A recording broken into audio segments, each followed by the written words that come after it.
Alors, quelques nouvelles de Terre et Famille. Eh bien, le professeur Magnard qui nous a offert cette magnifique conférence le 14 mars m'a téléphoné tout à l'heure, chère Anne, de tout cœur avec vous, il vous soutient. Il a été très touché par Briand, il a beaucoup aimé l'ambiance, et à tel point qu'il va, il vit à Annonay, il va créer un Terre et Famille en Vivarais. Donc nous aurons un point d'attache, Terre et Famille en Vivarais. Une chose très importante aussi parmi les nouvelles, alors nous avons un essaimage puissant puisque nous allons aussi avoir probablement une antenne en Normandie, dans le Var. Donc on peut dire que nous avons touché une corde sensible. Le professeur Pierre Magnard sera présent avec Elisabeth et moi-même le 14 juin sur le comptoir de Radio Courtoisie pour la fête de Radio Courtoisie. J'en profite, je fais de la publicité pour les copains. Et donc le 14 juin, nous serons présents avec le professeur pour parler bien sûr de Briand, qui est le cœur, le centre névralgique de Terre et Famille, et parler de Terre et Famille. Tu as oublié de remercier Monsieur Noël Thomas qui vient illustrer... Monsieur Chapuis, pardon. Exactement, Monsieur Chapuis qui vient illustrer les propos d'Anne Brassier grâce à un diaporama très fourni, je crois, de photos de Sainte-Anne.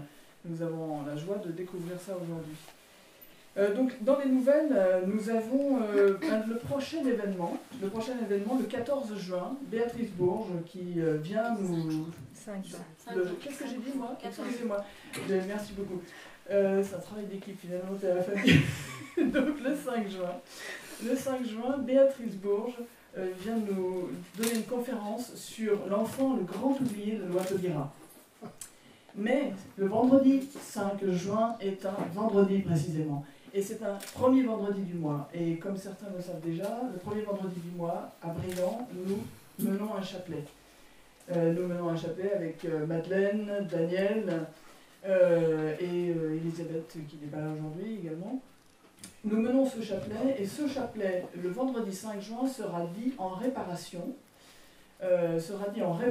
des souffrances causées par la loi Taubira. Nous avons demandé à Béatrice Bourges d'être la marraine du chapelet des familles, et elle a accepté. Et ce chapelet des familles a vocation à également essaimer. Et nous avons déjà des contacts très favorables de Radio Maria qui va se faire le relais de cette opération Chapelet des familles. Alors Chapelet des familles, c'est à Briand, certes, mais c'est déjà à Paray-le-Monial, tous les lundis, à 8h, à 9h, pardon, décidément, à 9h, tous les lundis à 9h, mené par Elisabeth de Malray, ici présente. Et Bérangère Franck, fidèle parmi les fidèles. Donc le chapelet des familles. Donc voilà pour le 5 juin. Évidemment, plus nous serons nombreux, mieux ce sera. On ne peut pas prendre la loi de front, sinon on se prend une volée de bois vert. Plus personne n'a envie et plus personne n'a les moyens de rester en garde à vue. Donc qu'est-ce qu'on peut faire? Eh bien, lançons des chapelets partout. On va les prendre sur un terrain qu'ils ne maîtrisent pas. C'est dit. Et donc le 4 juillet, ne pas oublier que nous avons Marion Sigaud qui viendra nous parler des mensonges et méfaits faussement attribués à l'Église. Nous avons évidemment un magnifique concert prévu le 22 août qui nous sera donné par Béatrice Berne ici présente, et avant cela, au mois d'août, une projection de film donné par Martine Chifflot, ici présente également, en rouge aujourd'hui, exceptionnellement. Je laisse maintenant la parole à Elisabeth pour vous présenter un petit peu la raison d'être de ce cycle de conférences. Donc la première conférence donnée par le professeur Magnard nous a présenté la Terre, notre mère. Il nous a montré combien l'enracinement était nécessaire pour garder notre identité et notre liberté, pour la reconquête de nos âmes et retrouver une France chrétienne. Aujourd'hui, chère Anne, vous nous présentez Sainte Anne, mère de notre Mère du ciel. Elle est le symbole de la transmission. On la représente souvent avec un livre instruisant la Sainte Vierge. C'est aussi le symbole de la recherche de la vie, de la fertilité, puisqu'elle a prié pendant plus de 10 ans pour l'attente d'un enfant. Elle prolonge donc la conférence du professeur Magnard en illustrant l'universel concret dont il nous a bien parlé, puisqu'étant née en Palestine, elle n'en a pas moins été adoptée par de nombreux peuples, dont les Bretons, qui la nomment leur bonne mère, et évidemment sans perdre sa personnalité ni son identité. Donc, mère de la Sainte Famille, nous sommes très heureuses qu'elle constitue la 2e conférence de Terre et Famille, dont la devise est « S'enraciner pour mieux s'élever ». Merci Elisabeth.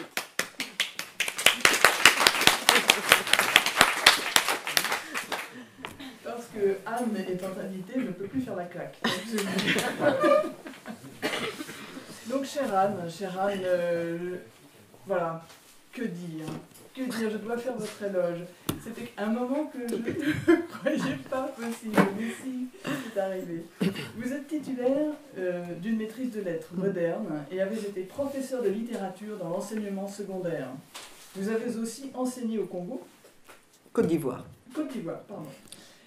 Vous travaillez dans la presse nationaliste et catholique, disons-le carrément, notamment présent au Rivarol. Vous avez travaillé sur France Culture, vous avez eu des émissions très en vogue avec Pierre Sipiro et animé depuis 20 ans une émission littéraire chaque jeudi sur Radio Courtoisie, Trésors en poche. Et depuis le 5 février 2014, vous présentez une émission culturelle nommée Perles de culture sur la chaîne de télévision, sur Internet, sur la chaîne par Internet de télévision TV Liberté. Mais ce ne serait pas complet si je ne disais pas que vous êtes une cavalière émérite, que vous êtes venue m'aider à faire les foins et que vous êtes une terrienne, une enracinée. Vous avez une biographie assez impressionnante par son courage. Vous avez écrit, et tout le monde vous connaît pour ça, la biographie de Robert Brasillach. Vous avez écrit La Varande, Pour Dieu et le Roi. Ces livres qui m'ont choisi, et bien sûr Sainte-Anne de Jérusalem à Auray, en vente sur notre table à l'entrée. Et puis vous avez écrit Cessez de nous libérer, et ça c'est pas rien. À 4 mains. À 4 mains, exactement. Ce qui est moins fatigant. Vous êtes une narratrice hors pair. Une narratrice hors pair parce que tout le monde vous connaît pour votre voix chaude et profonde qui envoûte vos auditeurs depuis si longtemps sur Radio Courtoisie. Plus jeune au plus âgé en plus. Et du plus jeune au plus âgé. Et vous nous avez fait des disques magnifiques d'histoire de France, reprenant bien sûr la petite histoire de Jacques Bainville, et qui est vraiment une création formidable pour les enfants, et je dirais indispensable en fait. Et puis des contes et des poèmes. En conclusion, ma chère Anne, pour faire vite parce qu'il y aurait beaucoup à dire, mais je suis très sincère, vous avez fait une émission d'apostrophe très remarquée et n'avez pas hésité à mettre votre carrière, et tout au long de votre carrière en jeu pour vivre vos idées. En cela, ma très chère Anne, je vous admire particulièrement à une époque où toutes les compromissions sont acceptées et même recherchées pourvu d'y gagner notoriété et ou tranquillité. Merci pour cette conférence, très incarnée, vous connaissant, je n'en doute pas, à venir, et je vous confie à la fille unique de Sainte-Anne, notre mère à tous, la très sainte Vierge Marie. Merci.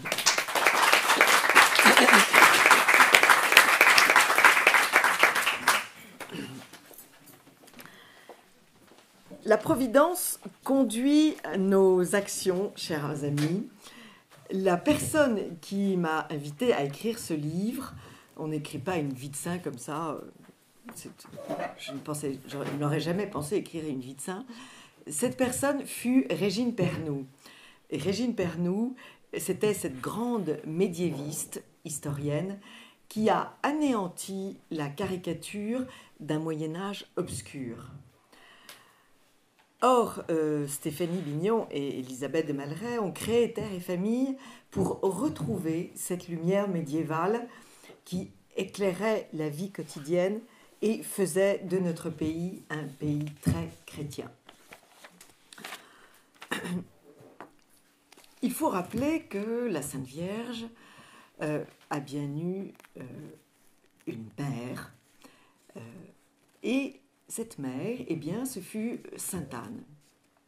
Comme le dit Anne-Catherine Emmerich, Dieu choisit à Marie des parents très saints et très parfaits. On connaît peu de choses sur elle.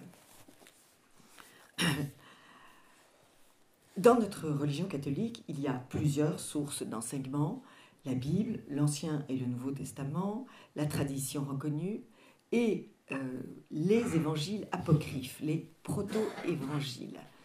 Qu'est-ce qu'un évangile apocryphe? Eh bien, c'est un évangile qui ne rentre pas dans les 4 évangiles, qui a été écrit à peu près au même moment, mais que l'Église ne reconnaît pas comme des textes officiels. Mais ils ont été écrits, et donc par Jacques, et donc ils ont quand même valeur d'enseignement. Cet évangile de Jacques, il date, vous imaginez, du IIe siècle, c'est-à-dire entre 130 et 140 après Jésus-Christ. Donc c'est très proche de la vie de Jésus.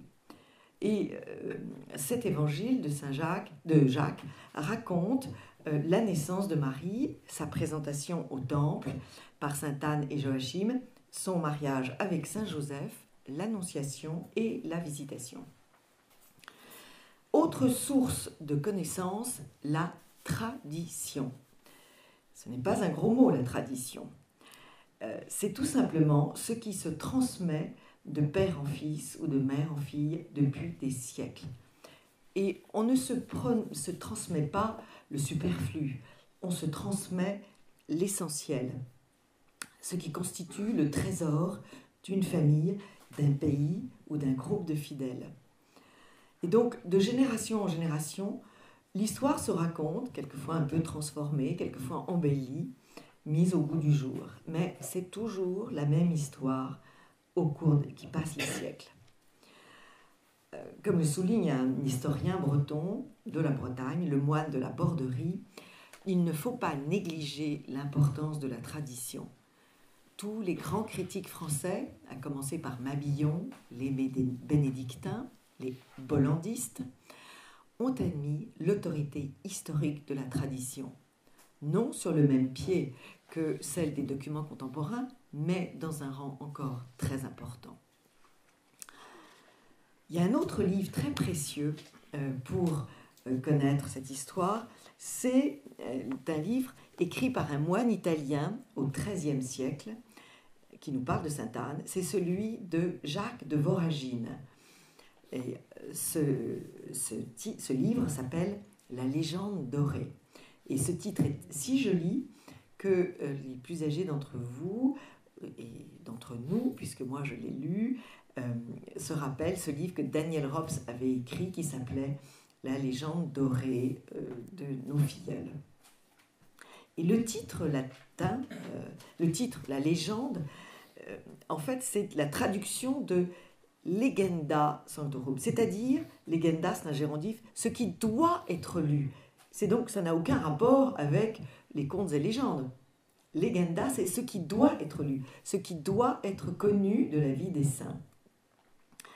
Et ce livre était, donc, au XIIIe siècle, une tentative de vulgarisation du savoir ecclésiastique. Nous sommes à l'époque de Saint-Dominique, de Saint-François, de Saint-Louis, et s'exprime alors une volonté de mettre à la portée du plus grand nombre d'hommes et de femmes les trésors de vérité sainte accumulés par l'Église. Et Jacques de Voragine nous fait entre autres connaître la petite enfance de sainte Anne. Dans les premiers temps de l'Église, le 8 décembre, la fête de l'Immaculée Conception était considérée, de sainte Anne, de la Sainte Vierge, était considérée comme la fête aussi de sainte Anne. C'est elle et Joachim qui donnent naissance à cette petite fille sans tache un 8 septembre et la présentent au temple un 21 novembre. Alors, pourquoi ce titre Sainte Anne de Jérusalem à Auray? Eh bien, quand j'ai dû préparer ce travail, encore une fois pour lequel je n'étais absolument pas préparée et je n'ai même pas pu demander conseil à Régine Pernoud qui a été rappelée au ciel très rapidement, j'ai bien sûr consulté les ouvrages déjà faits sur le sujet et comme tous les paresseux, je me suis rendu compte que il y avait des livres sur Sainte Anne à Jérusalem, des livres sur Sainte Anne à Auray, mais très peu, pratiquement aucun, ne faisait la liaison de Jérusalem à Auray.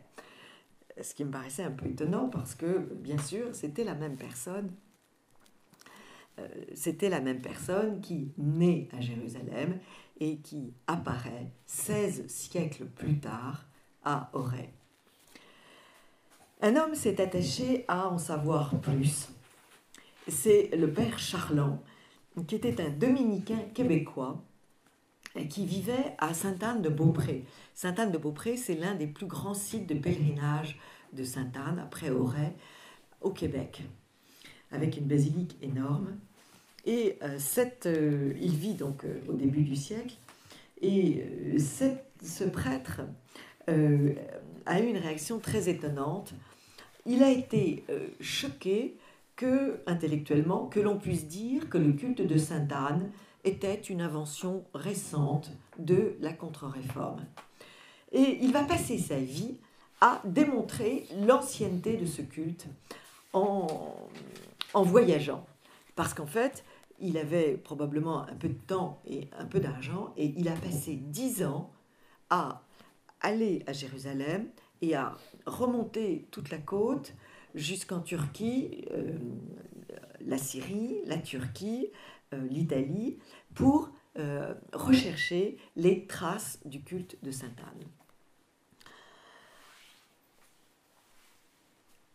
Ce qui est un travail absolument considérable. Et donc, il a publié 3 livres de recherche, mais des recherches archéologiques très pointues, des recherches dans les livres de messe, dans les livres de prière, les plus anciens.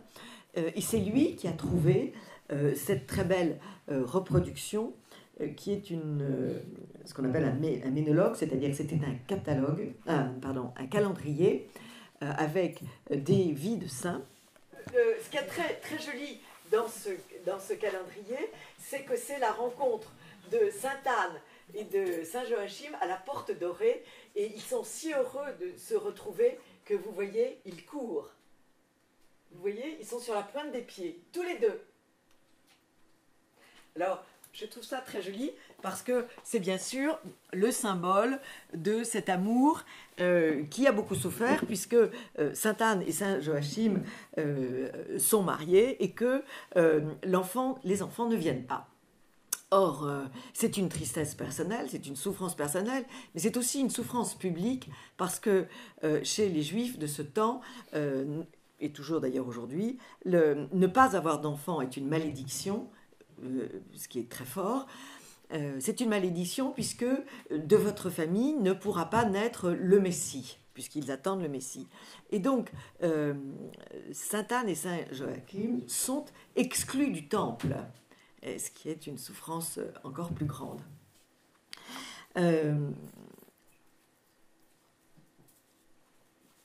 Et donc, voilà ce premier aspect de cette histoire, cette première leçon, si vous voulez, c'est le respect de la tradition.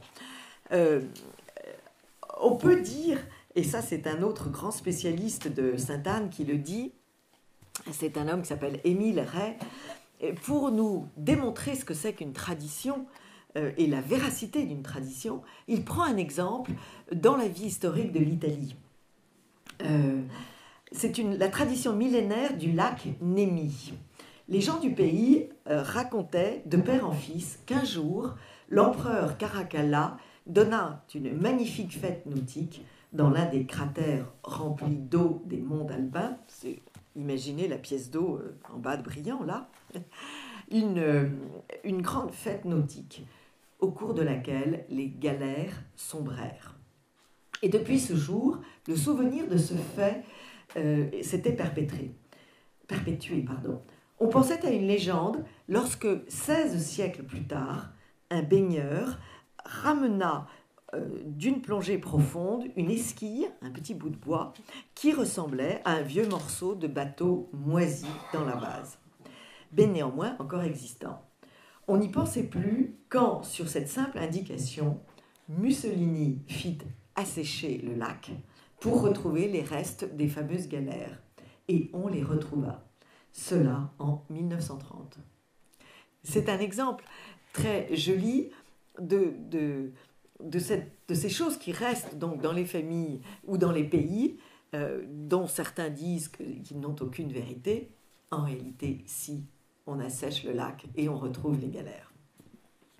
Voilà cette très belle histoire. Donc cette vie de Sainte-Anne, c'est d'abord le symbole du respect que l'on doit à la tradition. Que s'est-il passé à Auray? Eh bien, un paysan, donc en 1624, un paysan qui est marié à Guillemette, qui lui non plus n'a pas d'enfant,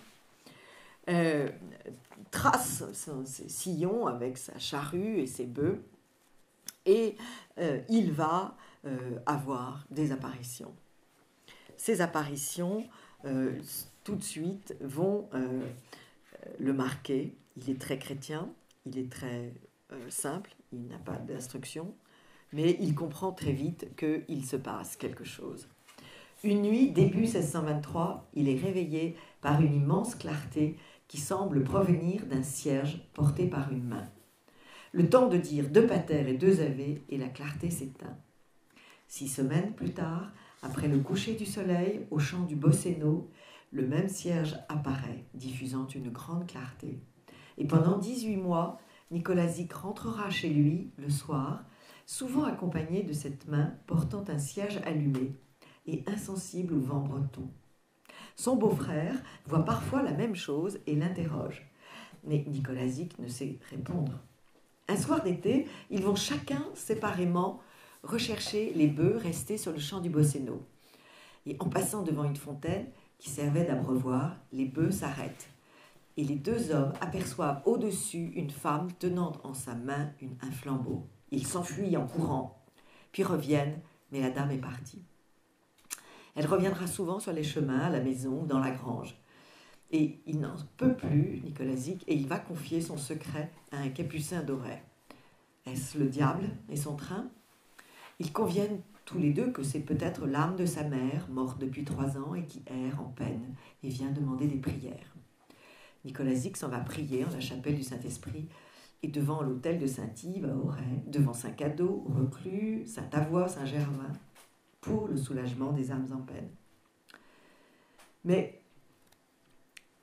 sur le chemin du retour, à la tombée de la nuit, Sainte-Anne lui réapparaît et l'appelle par son nom. Rentré à la maison, il se retire dans la grange, sans manger ni boire, et prit son chapelet à la main, inquiet. Et celle qui l'accompagnait depuis des mois apparaît et lui donne enfin son nom.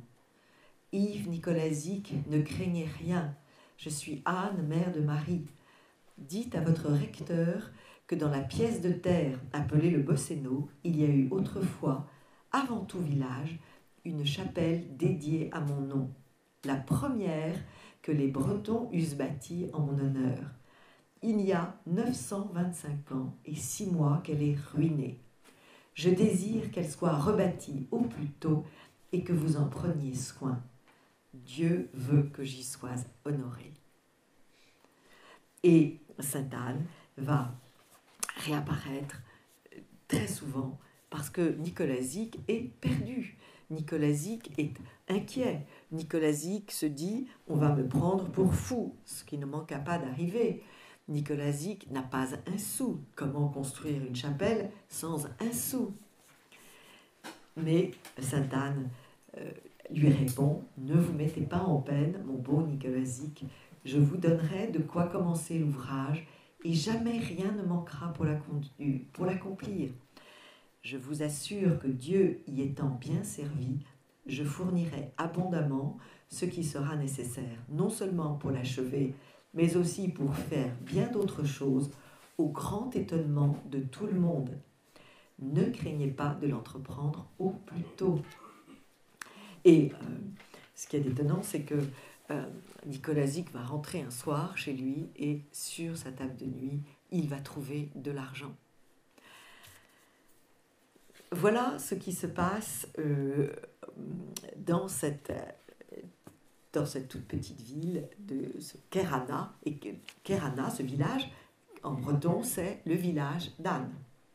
Puisque, encore une fois, depuis l'an 600, le culte de Sainte Anne était vénéré en Bretagne. Donc vous voyez, c'était extrêmement rapide comme progression. 600 ans pour que le culte arrive jusqu'en Bretagne, soit par les soldats romains qui étaient devenus chrétiens, soit par les moines irlandais. Mais donc la terre de Bretagne est christianisée 600 ans après la mort du Christ. Et bien sûr, Nicolazic et Guillemette demandèrent des enfants à Sainte Anne, qui les leur accorda. Donc cette histoire de Sainte Anne, c'est un symbole du respect que l'on doit à la tradition. C'est aussi le grand symbole du recours à Dieu, à la Vierge et au Saint dans les moments de souffrance humaine. La première souffrance, et c'est fut celle de Sainte Anne, c'est la stérilité. Quand deux êtres s'aiment et que les enfants ne viennent pas, c'est quand même ce qu'on appelle la grande souffrance. Sainte Anne, et l'on a retrouvé des traces de psaumes très jolis qui chantent cette souffrance. Sainte Anne se lamente parce que, elle n'est pas comme les oiseaux du ciel. Elle n'a pas de petits. Hélas, qui donc m'a donné le jour pour que je sois ainsi maudite en présence des fils d'Israël? Ils m'ont outragée, ils m'ont chassée du temple du Seigneur. Qui suis-je, hélas? Je ne suis pas comme les oiseaux du ciel, car ils sont féconds devant vous, Seigneur. Je ne suis pas comme les animaux de la terre, car ils sont féconds devant vous. Je ne suis pas comme les eaux de la mer, car elles sont fécondes devant vous, Seigneur. Je ne suis pas comme la terre, car elle donne des fruits en son temps et vous bénit, Seigneur. Qui suis-je, hélas? Ô Seigneur, qui donnez une postérité à toute créature, à tous les animaux, aux serpents, aux oiseaux, aux poissons, et qui leur accordez de se réjouir en regardant leurs petits. Vous m'avez seul privé des bienfaits de votre bonté. Mais mon Dieu, vous connaissez mon cœur, et vous vous souvenez de ce premier jour de mon mariage où je vous ai vu, où je vous ai fait le vœu, si vous me donniez un fils ou une fille, de vous l'offrir dans votre temple saint. À ces mots, un ange lui apparut. C'était l'ange Gabriel, qui annoncera aussi la venue de Jésus et celle de Saint Jean-Baptiste. Anne, Anne, ne craignez rien. Dieu a exaucé votre prière. Vous concevrez et enfanterez, et le fruit qui sortira de vous sera admiré par toute la terre jusqu'à la fin des siècles. Éclatante de joie, Anne s'écria « Vive le Seigneur mon Dieu, que j'enfante un fils ou une fille, j'offrirai cet enfant au Seigneur pour qu'il le serve saintement tous les jours de sa vie. » Elle demeura tremblante et priante tout un jour et toute une nuit, jusqu'à ce que 2 anges surviennent devant elle. Voici que Joachim, votre mari, va revenir avec ses troupeaux. Et c'est la scène de la rencontre à la porte dorée dont je vous parlais tout à l'heure. Et une autre prière va être dite de louange et de reconnaissance. Et cette louange, elle sera écrite par saint André de Crète. Et elle sera écrite en l'an 600. Donc, vous voyez, c'est très tôt. C'est très tôt, au tout début. Et j'ai à cœur de lire cette prière parce que saint André de Crète vivait à Damas. Et voilà ce qu'il écrit. « Que la terre entière se réjouisse avec moi, Dans mon foyer si longtemps désert, c'est Sainte Anne qui parle, est né l'enfant de promesse et de bénédiction, et dans mes bras, j'ai le bonheur de la tenir enfin. Je me suis délivrée des sombres livrées de la douleur pour me revêtir des ornements joyeux de la félicité. Qu'elle se réjouisse avec moi, cette première Anne, doucement visitée aujourd'hui par la grâce de Dieu, comme je le suis aujourd'hui, mais dont le bonheur n'égalait pas le mien. Quelle tressaille d'allégresse. Voilà ce chant, ce chant de bonheur et d'allégresse à l'annonce d'un enfant qui fait du bien à entendre par les temps qui courent, où l'on parlerait plutôt systématiquement d'avortement, où la douleur de l'avortement n'a pas le droit de s'exprimer et la douleur de la stérilité non plus. Et où l'on fait comme si ça n'existait pas. J'ai eu la surprise, à la sortie de ce livre, d'être interrogée par une jeune journaliste. Et je lui disais donc, que pour moi, Sainte Anne, c'était le symbole de la lutte pour la vie contre la stérilité. Et elle me dit, mais est-ce que cette lutte est toujours d'actualité ? Comme s'il n'y avait pas toujours des problèmes de santé qui faisaient que certaines femmes ne pouvaient pas. Et le pape Jean-Paul II ne s'est pas trompé, puisqu'il est venu à Sainte-Anne-d'Auray et il a fait de ce Sainte-Anne-d'Auray le symbole de l'espérance des familles. Et qu'est-ce que c'est que l'espérance des familles ? Eh bien, c'est bien sûr les enfants.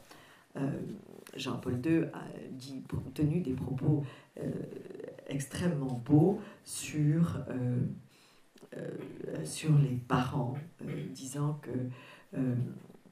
l'Église faisait confiance aux parents et comptait sur vous, parents, tout spécialement dans la perspective du 3e millénaire, pour que les jeunes puissent connaître le Christ et le suivre. Par votre façon de vivre, vous témoignez de la beauté de la vocation au mariage.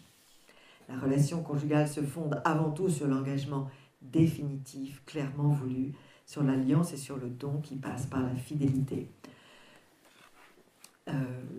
Tout cela a été bien sûr donné il y a déjà bien longtemps, puisque c'était Jean-Paul II qui parlait, et c'est toujours d'actualité, bien sûr. C'est aussi, Sainte Anne, c'est aussi l'action, le symbole de l'action d'une mère qui s'occupe de ses filles. Vous savez que beaucoup de représentations de Sainte Anne, c'est Sainte Anne qui tient un livre et qui fait lire Marie. Et on peut dire que c'est un petit rappel du rôle de la maman qui est d'instruire sa fille. On devrait envoyer des petites statuettes de Sainte Anne à M. Payon et à M. Valls pour leur rappeler que un enfant, dans la mesure du possible, eh bien, il faut s'en occuper dès sa naissance et non pas le placer à l'extérieur toute la sainte journée. Je vous conseille d'ailleurs à ce sujet un petit livre, C'est de nous libérer, et je vous conseille de demander une conférence à Stéphanie Bignon sur le sujet, dans le cadre de Terre et Famille.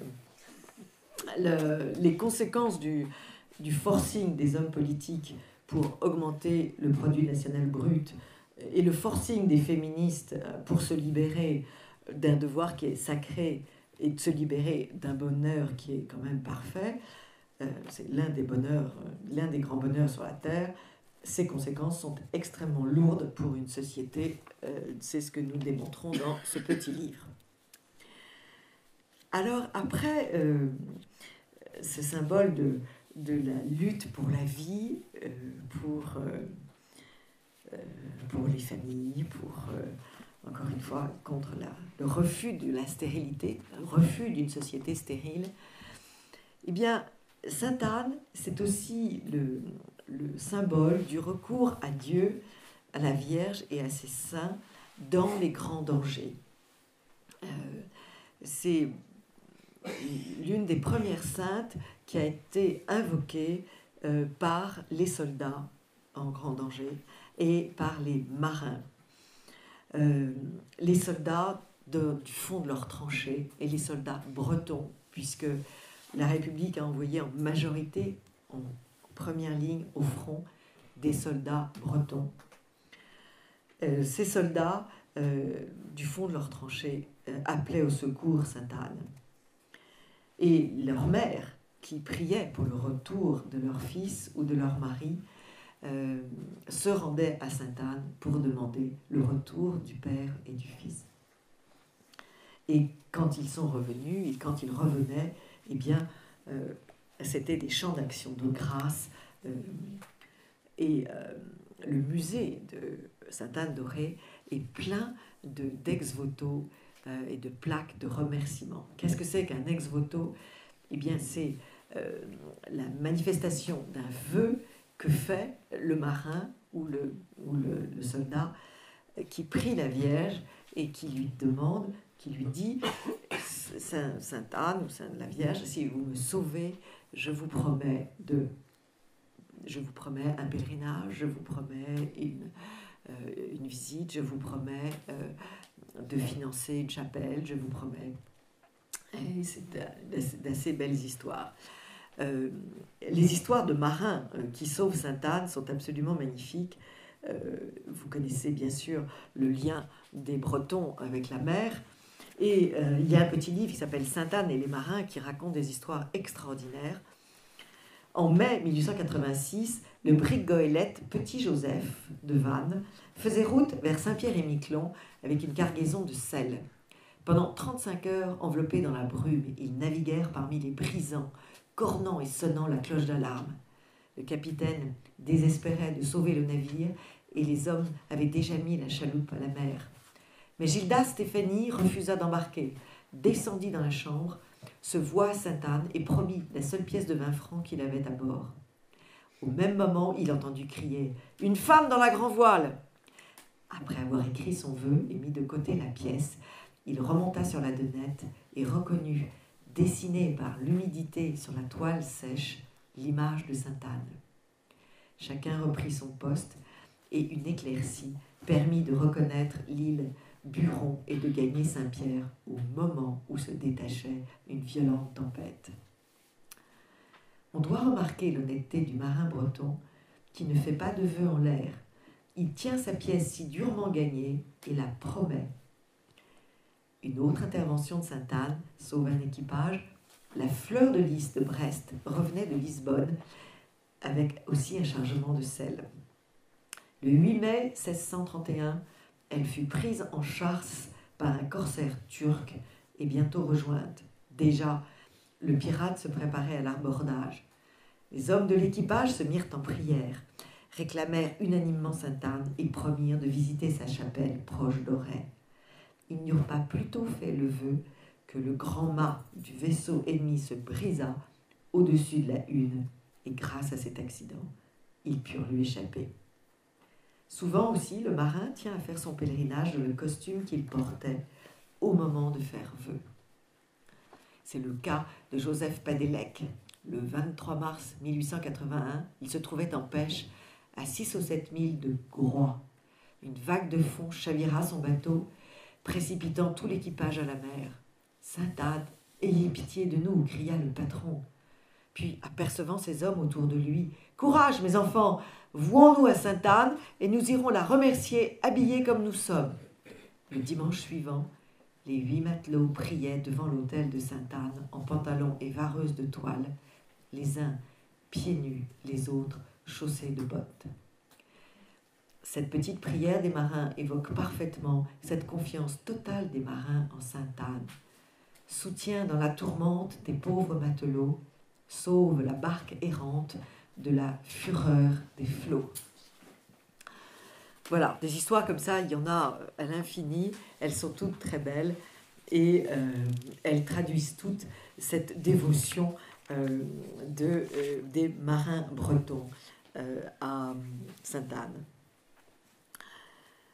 Un autre symbole que Sainte-Anne nous offre, un autre symbole, c'est celui de la résistance. Résistance aux hommes politiques athées qui veulent éradiquer notre religion. Faisons un petit peu d'histoire.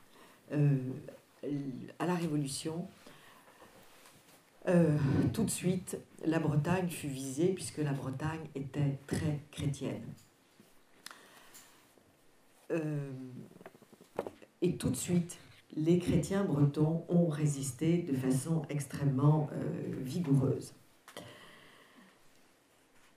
Ainsi, le 16 décembre 1790, vous voyez, un an après la prise de la Bastille, Monseigneur Amelot, évêque du Morbihan, présidant le pèlerinage, dénonce diplomatiquement mais fermement le serment que devaient faire les prêtres. Et 96% des prêtres du district d'Auray refuseront de jurer. Jurer, je vous rappelle, cela signifie jurer allégeance à la République, ce qui faisait du prêtre non plus un homme de Dieu, mais un fonctionnaire de la République.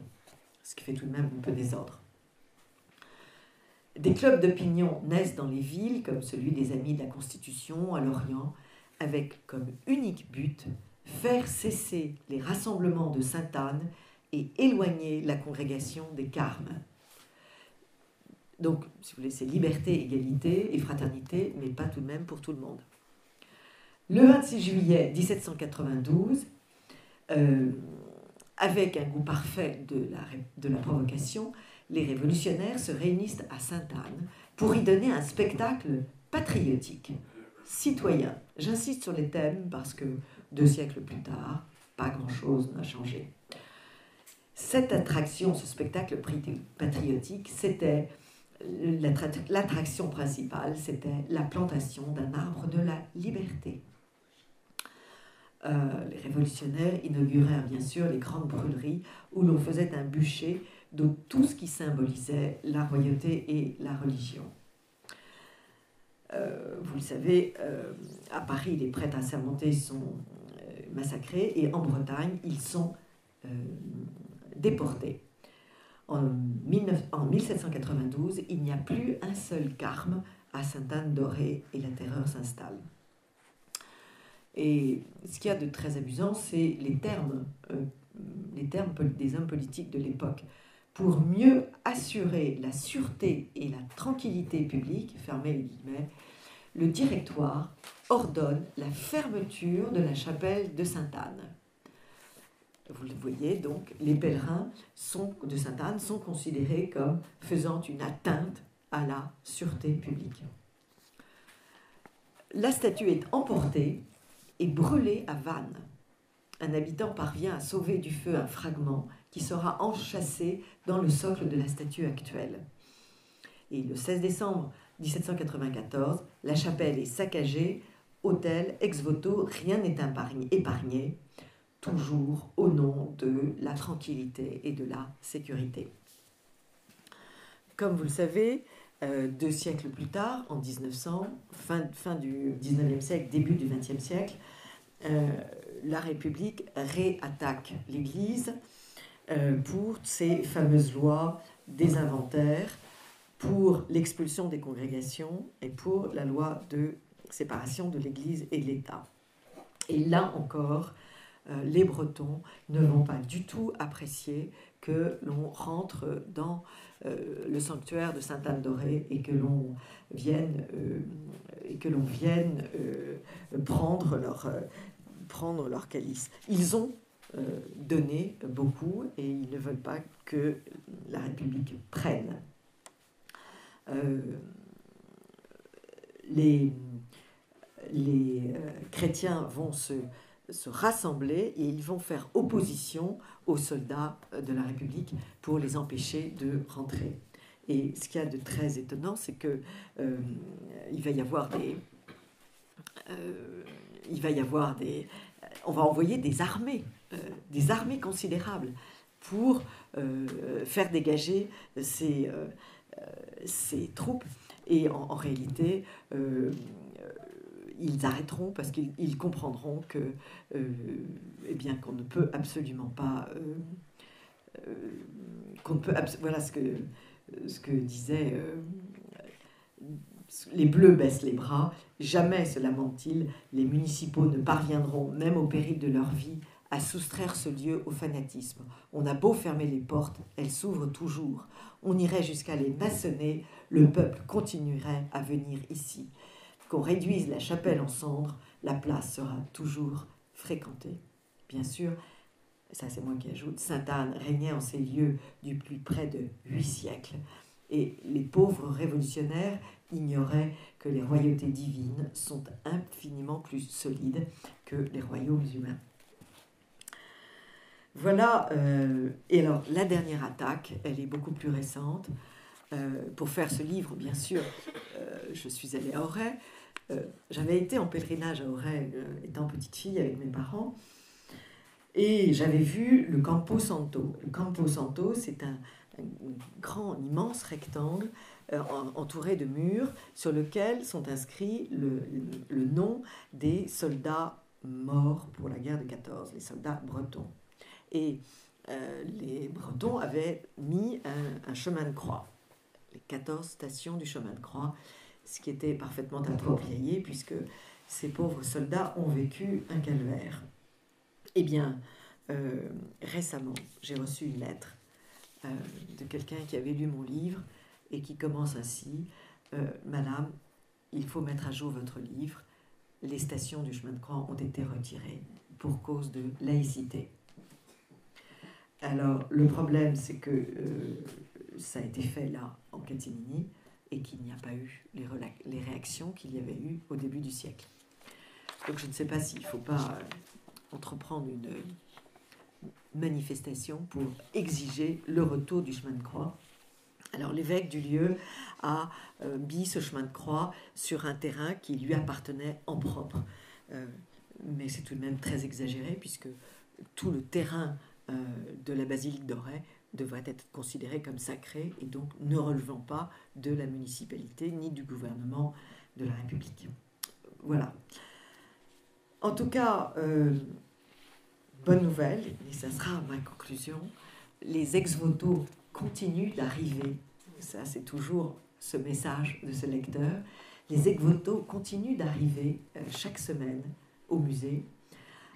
Des objets, des plaques de remerciement, des mères qui se sont adressées à Sainte-Anne et qui ont obtenu un enfant, des pères dont l'enfant a été sauvé.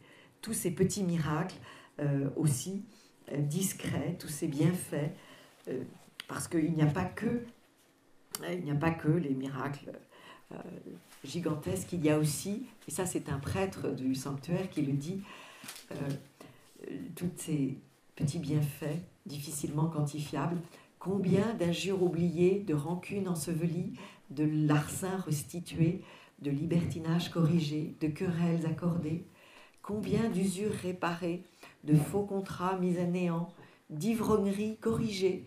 Ceux qui avaient croupi dans des vices habituels l'espace de 10, de 20 et de 40 ans ont été changés et convertis en ce lieu exemplairement. Sainte-Anne avait prévenu Nicolas Zic, « Tous les trésors du ciel sont en mes mains. Vous verrez bientôt des miracles en abondance en ce lieu. Et l'affluence du monde qui viendra m'honorer sera le plus grand miracle de tous. »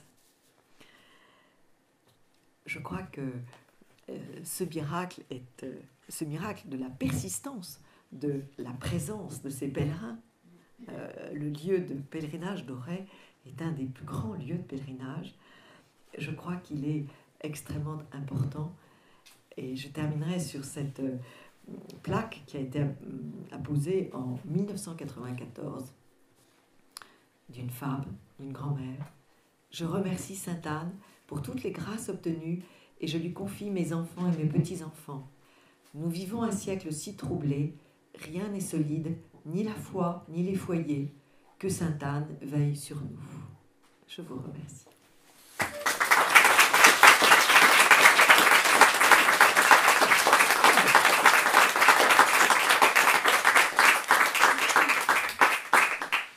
Peut-être quelques questions ? Oui, merci Chirane. Mais peut-être aussi pourrions-nous, puisque nous avons la chance d'avoir Monsieur Chapuis, Peut-être pourrions-nous éteindre Oui, la et refaire lumière une... et c'est une très bonne idée. Quelques petites images. Et puis Voilà. Alors voilà quelques images justement de cette rencontre entre Sainte-Anne et Saint-Joachim, qui est à la rencontre à la porte de Ré, qui est celle qui a donné le plus d'iconographie. Ici, ce sont des enluminures médiévales.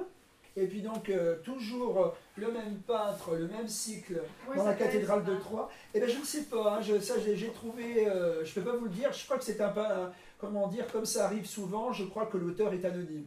Mais il a laissé donc tout un ensemble. Donc là, évidemment, c'est la naissance de la Vierge, donc avec Sainte-Anne tout en bas qui tient l'enfant, Sainte-Anne, pardon, qui est alitée, et puis des sages-femmes qui sont en train de procéder à la toilette de la future Sainte Vierge. Voilà, donc le Minologue dont nous parlions tout à l'heure, donc une œuvre d'époque byzantine qui nous fait penser à des icônes, avec ce fond bien sûr qui est doré à la feuille d'or. Et puis effectivement, comme disait tout à l'heure Anne Brassier, ce très beau mouvement des pieds qui nous montre que vraiment le couple s'est rejoint d'un même élan.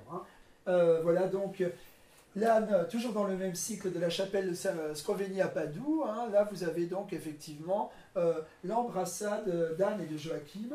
Voilà, vous en avez d'autres images, et puis vous en avez, voilà, un petit peu plus loin, donc une vue en gros plan. Donc vous voyez, vous pouvez remarquer évidemment l'utilisation de ce lapis lazuli, qu'on appelle aussi l'azurite, qui est une pierre fine, qui était, extrêmement coûteuse, puisque je crois qu'on la faisait venir, si je ne m'abuse, soit de Turquie, ou même, je crois aussi, d'Israël.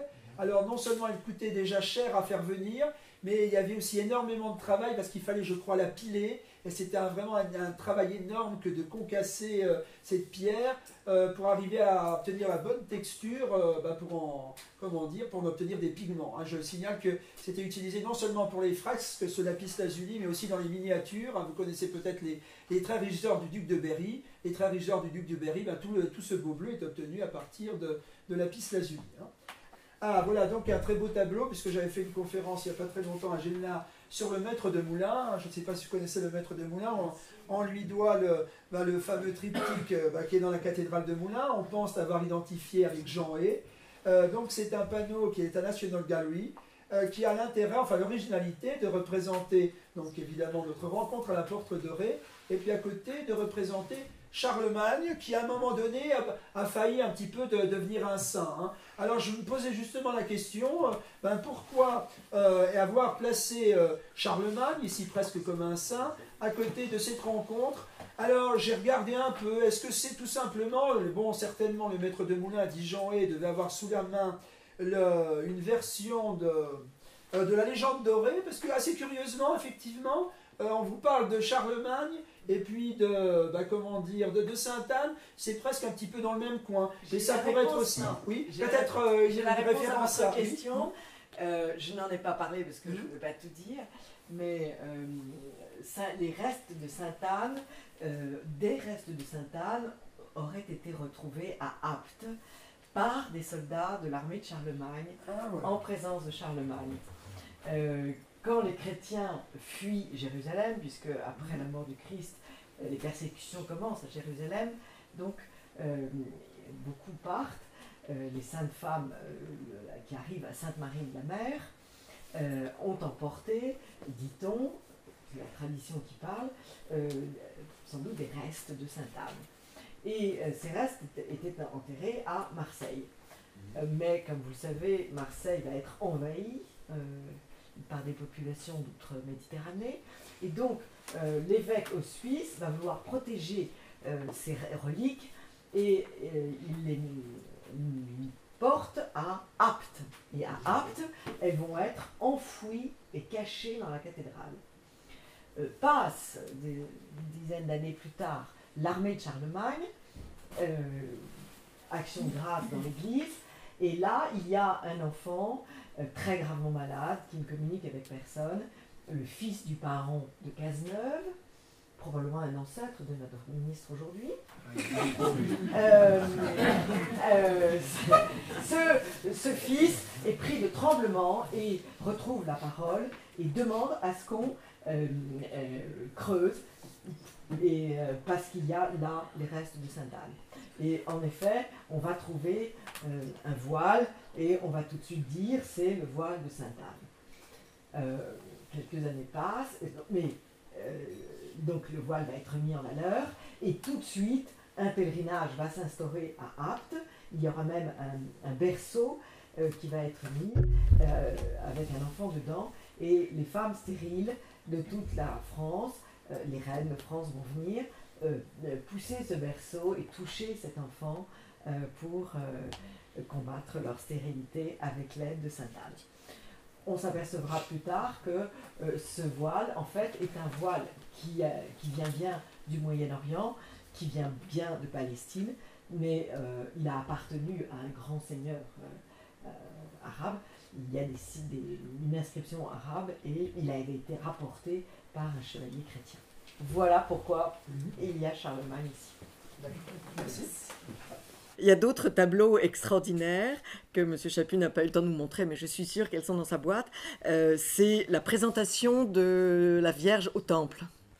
Il y a notamment au musée de Menton, au musée Carnelès, un très joli tableau d'un peintre italien où on voit une petite fille monter l'escalier et Sainte-Anne et Saint-Joachim sont au pied et la laissent partir. Et puis, il y a un autre très rare tableau, c'est Sainte-Anne enceinte. Et alors, on voit Sainte-Anne et on voit la Vierge dans le ventre. C'est assez extraordinaire. Et ça, ce sont des tableaux très rares. Il y a un autre tableau à Madrid, à la fondation Born Thyssen Mimosa, comme je dis. Là, c'est la Vierge et Sainte Élisabeth, la Vierge qui rend visite à Sainte Élisabeth. Et on voit le bébé sur le tableau. C'est assez extraordinaire et c'est très rare et je trouve ça fascinant et je trouve ça merveilleux à montrer à des enfants. Alors je crois qu'on peut applaudir.